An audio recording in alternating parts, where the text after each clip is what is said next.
Welcome back students. I am your SST teacher Vandana Joshi and you are watching SST Joe. Students, as earlier we have studied our 6th chapter of geography, that was natural vegetation and wildlife. So today we will study a new chapter about the human beings. So students, the name of today's chapter is from geography section, and it is 7th chapter of geography, that is human environment, settlement, transport and the communication. So students, as already you are aware about the environment, and you also know about that human beings are basically depend upon our environment for all their basic needs, even for their settlement, for their communication and also for their transport. So students, in today's chapter we will see that what is settlement. Are there any types of settlements, or it is only one type of settlement? We will also study what is transport, and later we will see what is communication and how the human beings are communicating with the others, and what are the methods of communication and what are the mediums of the communications. So students, let's see with our today's video that first we will see the first topic, what is settlement. So students, let's see what we will study in our today's video.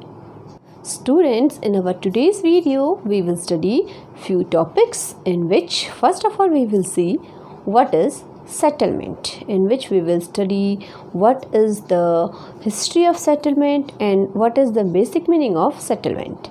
Secondly, we will see the types of settlements, in which first we will study the temporary and the permanent settlement, and after that we will see the second type of settlement, that is the rural and the urban settlement. So let's start our video with the introduction of the chapter, that is settlement.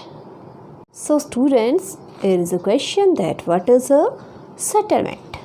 Settlement is a kind of human habitation, means a kind of environment which suitable for the human beings, or human also can modify that environment according to their need, as the settlement is comprising few things. If we talk about the natural habitation or the natural settlement, it is related to the environment. And if we talk about the human-made settlement, it comprising the buildings, means of transport and the means of communication and the different type of basic needs. So that if we compare the settlement, that is modern settlement and the earlier settlement. The earlier settlement was near around the river banks, because that time the water was a medium of transport also, and water also required for all the kind of basic things, for drinking, for irrigation and the different things. So if we compare that settlement from the current settlement or the modern settlement, it is a little bit different. So what we can say about the settlement? As I told you, that earlier settlement which grew near the river banks, and gradually the development of the settlement took place. Trade and commerce grew and the industries were established. So if we will see the modern settlement, it is near around the industrial area. Students, depending on the length of time, settlement can be divided into two categories, that is temporary settlement and the permanent settlement. Students, if we talk about the temporary settlement which are occupied for a short time, these are known as the temporary settlement. And if we talk about the permanent settlement, the place where people built permanent homes, these were known as the permanent settlement. And the settlements are also both the temporary and the permanent. They both are divided into two types. First is rural and the second is urban. So So if we compare the permanent settlement and the temporary settlement, basically the temporary settlements are done by the Banjaras and the tribal communities. And if we talk about the permanent settlement, during the current time, there are more and more permanent settlements are there, because now all the areas are totally established, and those are not established, they are going to be in the process of establishment. So we can say that currently the settlements which are happening right now, these all are can be considered as the permanent settlement, because the human beings are preparing the pakka houses, or we can say that a solid material houses. And also you know that now mostly areas are developed, and these all are having the industrial areas. So that's why that is also a reason behind the growing stage of the permanent settlement. So students, now we will see the two types of these, both permanent and the temporary settlement. These are the rural and the urban settlement. As you know that rural and the urban area both are belonging to the human communities, but both areas are having a different kind of settlements. As the rural areas are having a little bit different, which are based on the agricultural development. These the rural areas settlements are basically depend on the agricultural development. And if you see about the urban settlement, these are totally depend on the industrial or the manufacturing settlement. So now what are the settlement of rural and the urban, that we will see now. So let's start. So students, if we talk about, first of all we will discuss what are the rural settlement. Students, the rural settlements, the villages are rural settlements where people perform primary activities, as I told you, the agricultural activities like agriculture, fishing, mining, animal rearing, forestry, craft work, trading.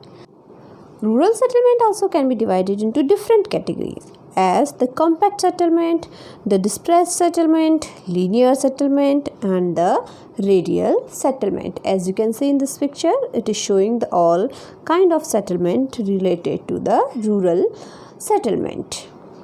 Students, if we talk about the importance of the rural settlement, these are having a great importance as a large population lives in the rural area, and also they are the backbone for the economy of any region, and they have their own administrative system which is known as Panchayati Raj, which you will see in the civics.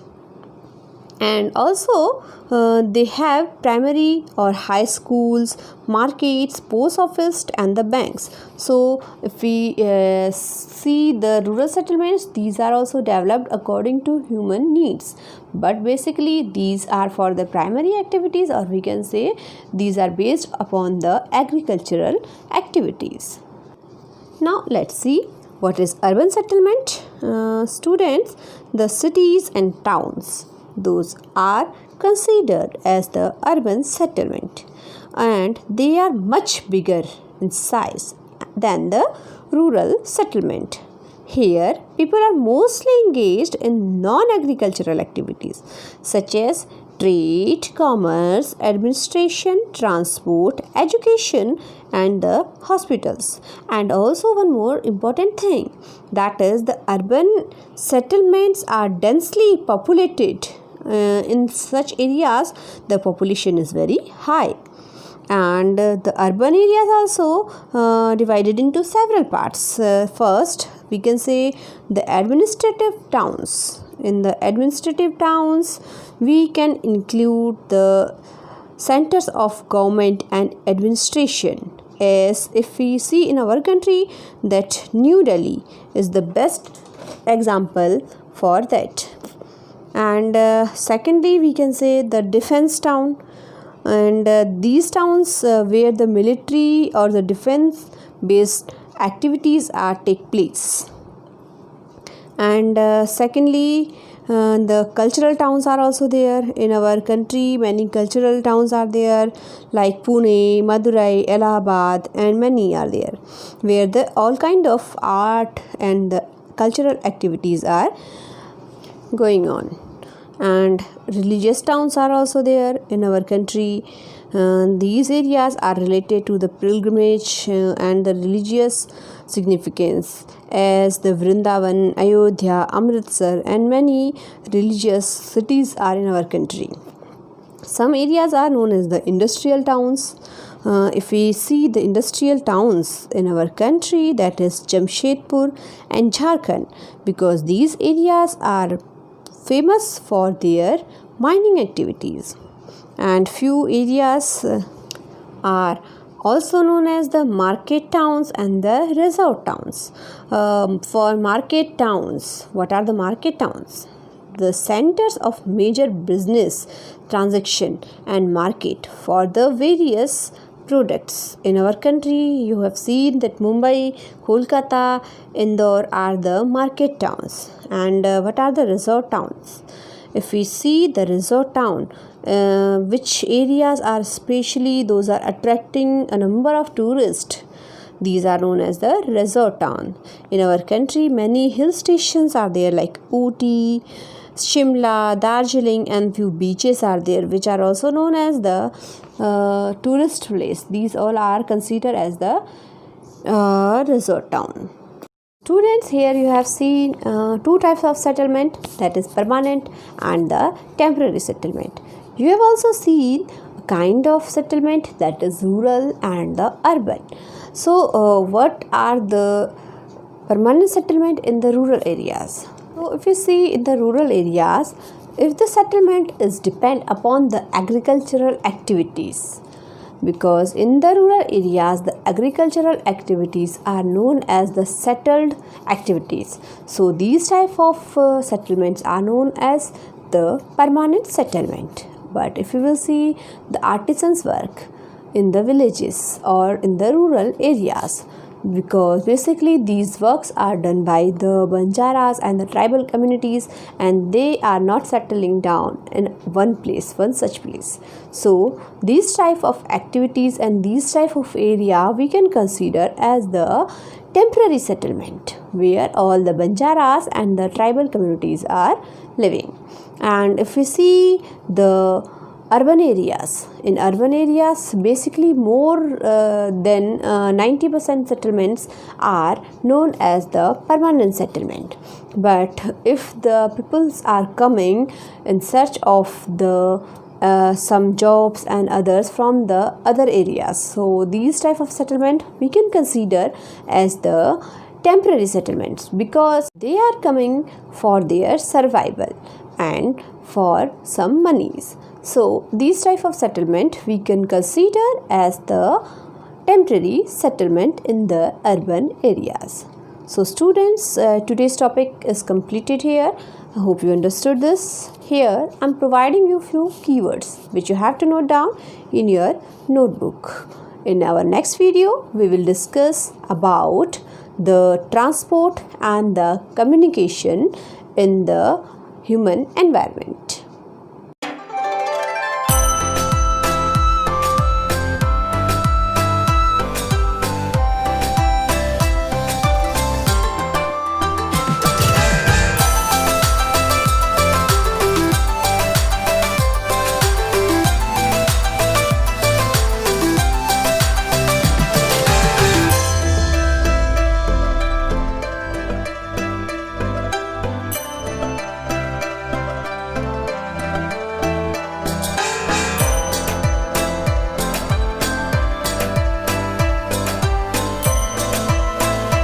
So students, for more videos and updates, don't forget to watch SST Joule.